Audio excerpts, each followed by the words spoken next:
جی السلام علیکم. بیلا نگری سے کمال بیلا حاضر ہوں. اور اس چھوٹی سے ٹائم میں کہتا اکثر چھوٹا سا ٹائم ہوں اور باتوں میں تھوڑی بات لمبی ہو جاتی ہے.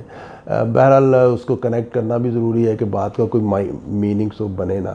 تو بات اس وقت میں کرنا چاہتا ہوں اپنی زندگی گزارنے کے اس کے معیار کے. دیکھیں، ہر آدمی جو ہے وہ پیدا کیوں کیا گیا، اس کا جواب کوئی بھی نہیں دے سکا. اس کا جواب ریلیجنز میں، عقیدوں میں ڈیفینیٹلی ہے کہ اللہ تعالیٰ نے آپ کو ایک امتحان میں ڈالا ہے اور اس امتحان کے بعد پھر آپ کو انعام کا یا پنشمنٹ کا جو ہے وہ ایک کانسیپٹ دیا گیا ہے.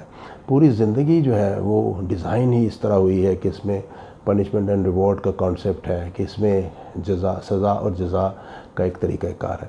مگر ہم دنیا میں اکثر معاشروں میں دیکھتے ہیں کہ جزا بھی خریدی جا رہی ہے اور سزا بھی خریدی جا رہی ہے.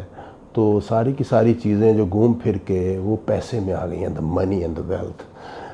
جب ساری کی ساری چیزیں پیسے میں آ گئی ہیں تو ظاہر ہے پھر لوگ اس کو حاصل کرنے کے لیے مین چیز لگا دیتے ہیں پورا زور.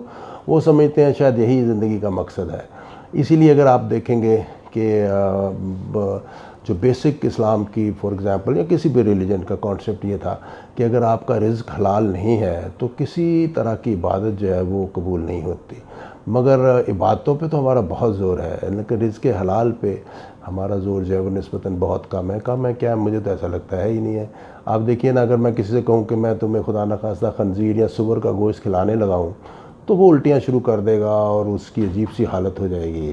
لیکن جب شراب کی بات ہو یا کسی اور عیاشی کی بات ہو اس پہ وہ بالکل کمفرٹیبل ہے. ایک بڑا لطیفہ بھی ہے نا کہ کسی یورپ کے سٹور پہ ایک مسلمان جو ہے اس کے ایک ہاتھ میں شراب کی بوتل تھی اور ایک بغل میں کوئی میم تھی اور وہ اسے کہتا ہے کہ یار یہاں سے حلال گوشت مل جائے گا.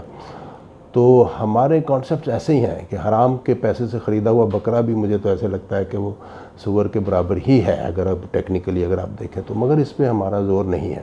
بہرحال بات ہو رہی تھی کہ سارا سٹریس جو ہے وہ ہم پیسہ کمانے پہ لگا دیتے ہیں اور اس میں ہم اپنی ہیپینس، اپنا کمفرٹ، اپنی لائف سارا کچھ جو ہے سیکریفائس کر دیتے ہیں. پچھلے دنوں انگلینڈ میں ایک سروے ہوا اور وہ جو لوگ بہت کامیاب رہے زندگی میں، جنہوں نے بہت پیسہ کمایا، ان کو بلا کے انہوں نے کویسچنیٹ کیا کہ آپ نے اتنی محنت کی، کاروباری تھے یا بزنس میں یا جابس میں تھے یا جس میں بھی تھے، کس لیے؟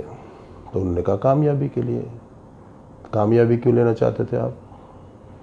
انہوں نے زندگی کی کوالٹی بہتر کرنے کے لیے.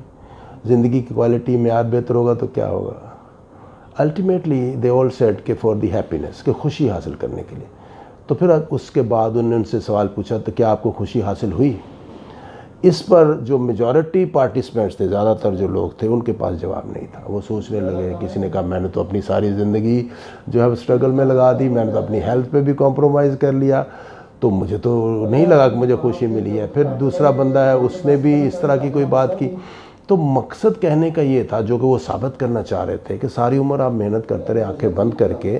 ایک بھیڑ چال تھی کہ اس کو دیکھا تو میں بھی اس کی طرف چل پڑا، لیکن یہ نہیں سوچا کہ کیا واقعی اس سے ہیپینس حاصل ہو بھی سکتی ہے یا نہیں. اگر زندگی میں آپ ہیپینس حاصل کرنا چاہتے ہیں اور ان دا ریٹرن دا سیکنڈ پارٹ اللہ تعالیٰ کو خوش کرنا چاہتے ہیں تاکہ آپ کو انعام بھی ملے، تو پھر دولت کمانا، دولت کے پیچھے اندھا دھند بھاگنا، کسی بھی طریقے سے کمانا، یہ صحیح فارمولہ نہیں ہے. This is absolutely a wrong formula.